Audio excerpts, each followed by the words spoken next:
a bill to remove the philosophical exemption for immunizations. And we're here to deliver a petition signed by over 1,000 Vermont citizens to the House of Representatives and the Senate.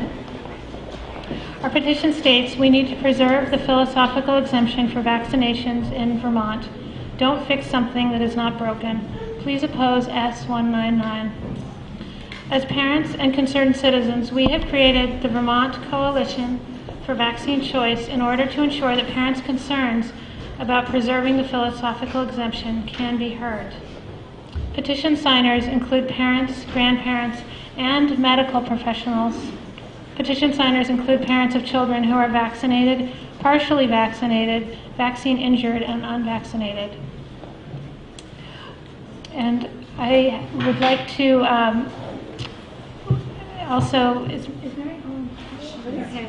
So I want to welcome Mary Holland, who is here today to speak with the House Healthcare Committee and also to speak for a few minutes here. Holland is the director of the Graduate Legal Skills Program at New York University School of Law and a researcher and expert in vaccine safety law and vaccine injury compensation. And I also have Jennifer Stella here, who's one of the co-founders of the Vermont Coalition for Vaccine Choice. And I will let them speak for a few minutes.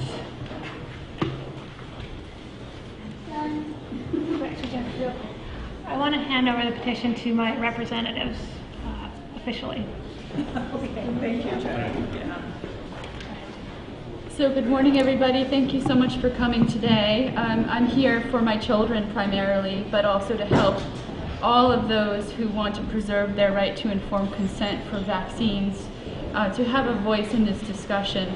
I'm co-leading the Vermont Coalition for Vaccine Choice because it was evident last month that parents and citizens need to be better heard and to be given a choice when it comes to which health paradigm you choose for your family. Although many of us use the philosophical exemption for just one vaccine, the chickenpox today, it is built around the framework of informed consent, and we must keep it that way. Vaccine choice is a human right, and with that, I'd like to introduce Mary Holland, NYU law scholar, who's just finished her testimony to the Healthcare Committee. Thank you. Thank you very much. It's a pleasure to see so many people here, and I have to say it was a pleasure to see the committee that I think was very thoughtful and asked very good questions about the issue of whether or not there needs to be a philosophical exemption.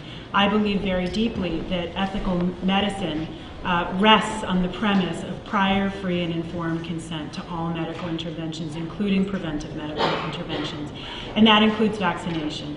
And that not to give people the right to choose is a violation of that bedrock principle of medicine. I think that they were open to that. I also tried to explain how we got to the place that we're in today, where the federal government recommends 70 doses of 16 vaccines. There are two pillars to U.S. vaccination law.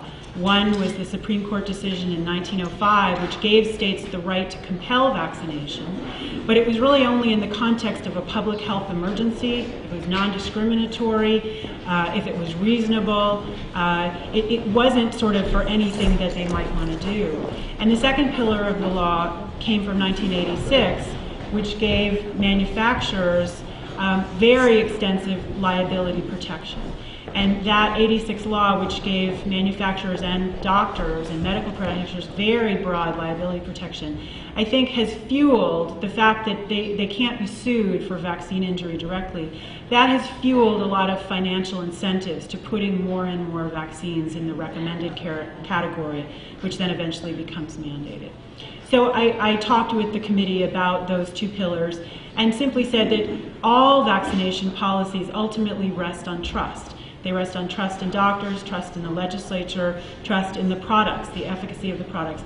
And the way to induce trust is not through coercion. It's through giving people information and giving them a choice. Thank you.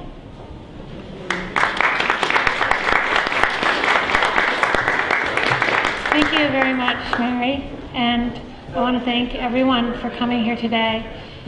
And I would really encourage everyone who's here to try and speak to your elected representatives about this issue. I think that they need to hear from parents as well as from doctors. So thank you very much. And we will be in the cafeteria trying to reach out to people if anybody has questions. Yeah, we'll take it on out.